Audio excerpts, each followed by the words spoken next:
Dikunyah. Assalamualaikum warahmatullahi wabarakatuh semua. Alhamdulillahirabbil alamin, puji syukur atas kehadiran Allah Subhanahu wa taala. Saya diberikan kesempatan untuk bisa menyapa rekan-rekan mahasiswa PBSI semua walaupun secara virtual. Semoga rekan-rekan PBSI di rumah selalu dalam keadaan sehat dan selalu diberikan kebahagiaan oleh Allah Subhanahu wa taala. Baik. Sebelumnya, seperti pepatah-pepatah yang sudah sering kita dengar, tak kenal maka tak sayang. Perkenalkan, saya Kuat Priyono, mahasiswa PBSI semester 5, NIM 19010404106 dari kelompok 6 Studi Islam 1 yang mengambil topik ibadah maliyah. Wah, Masya Allah sekali. Dan tentunya saya tidak sendiri, saya dengan rekan-rekan saya yang insya Allah akan menyajikan kaitannya dengan ibadah maliyah tersebut. Baik, saya akan memperkenalkan sedikit tentang rekan saya. Yang pertama ada Gracia Galang Pamungkas, NIM 19010400103, dan ada Gilang Pamungkas, NIM 20010400080. Baik, poin-poin besar tentang ibadah maliyah sendiri. Yang pertama ada pengertian ibadah maliyah, macam-macam ibadah maliyah, urgensi ibadah maliyah, dan yang terakhir hikmah menjalankan ibadah maliyah, serta yang terakhir makna spiritual ibadah maliyah bagi kehidupan sosial. Yang pertama kita melanjut ke pengertian ibadah maliyah. Apa sih itu pengertian ibadah maliyah sendiri? Di sini secara garis besar ibadah maliyah adalah amalan-amalan ibadah yang lebih banyak dilakukan dengan sarana harta, benda, atau ibadah yang diwujudkan dalam bentuk pemberian harta atau yang terakhir dengan harta. Terus macam-macam ibadah amaliyah sendiri. Yang pertama ada zakat. Zakat merupakan istilah atau ibadah harta yang hukumnya wajib dan ketentuannya sudah termasuk dalam Al-Quran dan hadis. Sebagaimana Rasulullah SAW bersabda, yang artinya Islam dibangun di atas 5 hal. Yang pertama, kesaksian sesungguhnya tidak Tuhan selain Allah dan sesungguhnya Muhammad utusan Allah, melaksanakan sholat, membayar zakat dan haji, dan yang terakhir adalah puasa Ramadan. Hadis Bukhari Muslim. Berikutnya ada infak.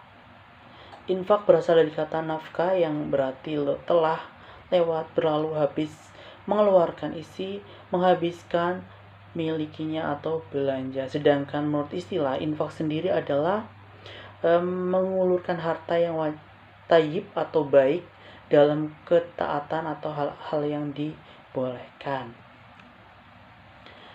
Berikutnya ada sodakoh. Sodakoh sendiri pengertiannya adalah ibadah harta pada umumnya.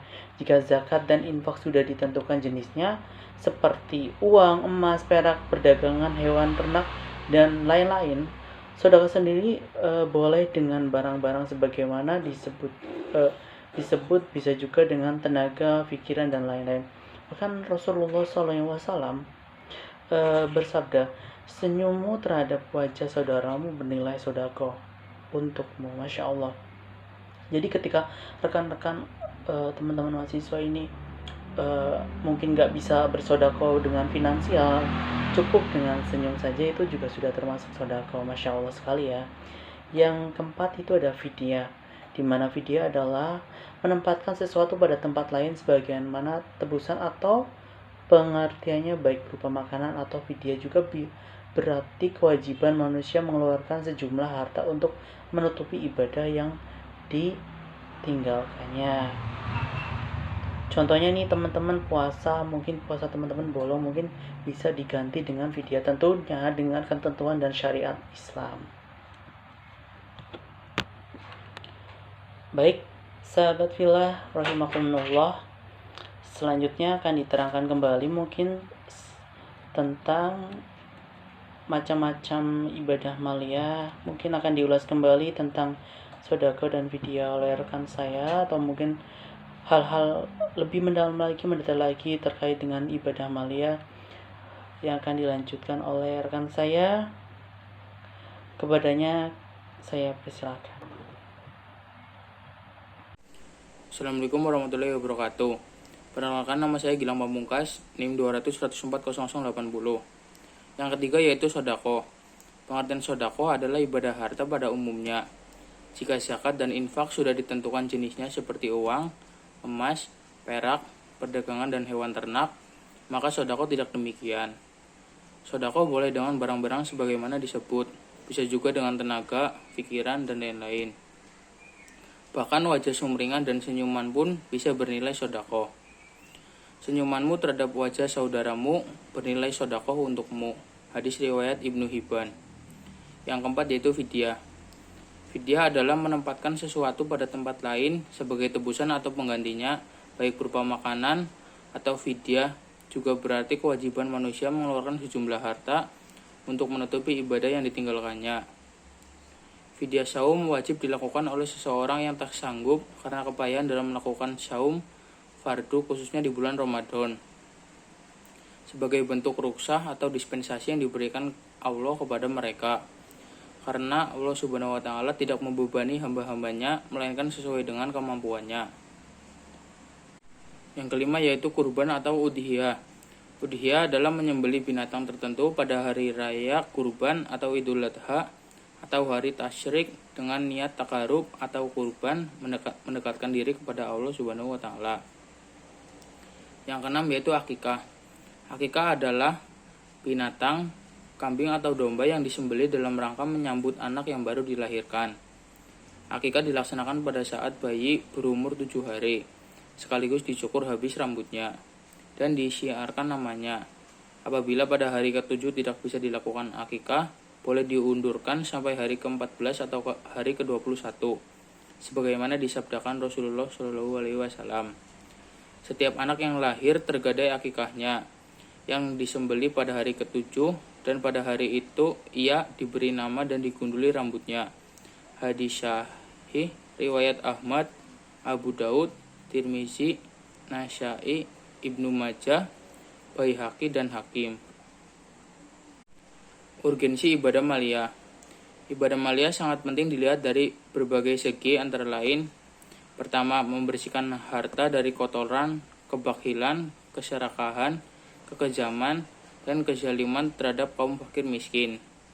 Kedua, berfungsi sebagai ekonomi, membantu makanan bagi yang miskin atau yang memerlukannya. Ketiga, memiliki fungsi sosial. Dengan memberikan zakat kepada fakir miskin, bisa menjaga keseimbangan hidup atau kesenjangan atau menghindari ketidakadilan sosial, memupuk rasa kecintaan dan kasih sayang orang kaya kepada yang tidak memiliki harta, sehingga terjalin keterpaduan di antara keduanya. Mudah-mudahan bisa mengantisipasi dan akan mengikis segala bentuk kejahatan yang bisa terjadi dalam masyarakat akibat kesenjangan dan ketidakadilan sosial. Saya Gracia Galang Pamungkas akan melanjutkan pembicaraan dari Mas Gilang. Yang pertama, bagi si kaya. Sesuai dengan fungsinya sebagai pembersih harta, juga pembersih hati. Jadi dengan berzakat, harta itu menjadi bersih dari hak-hak orang lain yang dititipkan Allah kepada orang kaya. Yang kedua, bisa membersihkan hati dari penyakit tamak, rakus, kikir, serta penyakit hati lainnya. Jadi zakat memiliki kekuatan transformatif dalam menyuburkan sifat-sifat kebaikan dalam hati muzaki. Yang ketiga, memberikan zakat atau infak dan lainnya kepada fakir miskin bisa menjaga keseimbangan hidup atau kesenjangan dan menghindari ketidakadilan sosial. Yang keempat, memupuk rasa kecintaan dan kasih sayang orang kaya kepada orang miskin sehingga terjalin keterpaduan antara orang miskin dan orang kaya. Yang kelima, mengikis segala bentuk kejahatan yang bisa terjadi dalam masyarakat akibat kesenjangan, kecemburuan, dan ketidakadilan sosial. Makna spiritual ibadah malih bagi kehidupan sosial. Harta yang dititipkan Allah kepada manusia harus dijadikan sebagai bekal beribadah pada Allah Subhanahu wa taala. Banyak harta harus mendorong seseorang untuk lebih banyak beribadah kepadanya. Harta yang dijadikan bekal dan sarana ibadah berarti harta yang bermanfaat dan akan membuahkan berkah kepada harta dan kehidupan yang bersangkutan.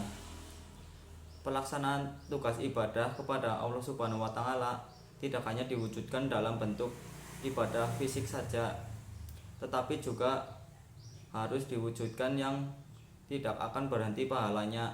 Walaupun yang sudah bersangkutan sudah meninggal dunia, adalah harta yang disumbangkan untuk amal jariah. Jadi kenalkanlah rasa kasih sayang dalam hati saudaramu dengan cara memperkenalkan terlebih dahulu di dalam hatimu. Muhammad Al-Bakir. Sekian presentasi dari kelompok kami. Apabila kurangnya mohon maaf. Wassalamualaikum warahmatullahi wabarakatuh.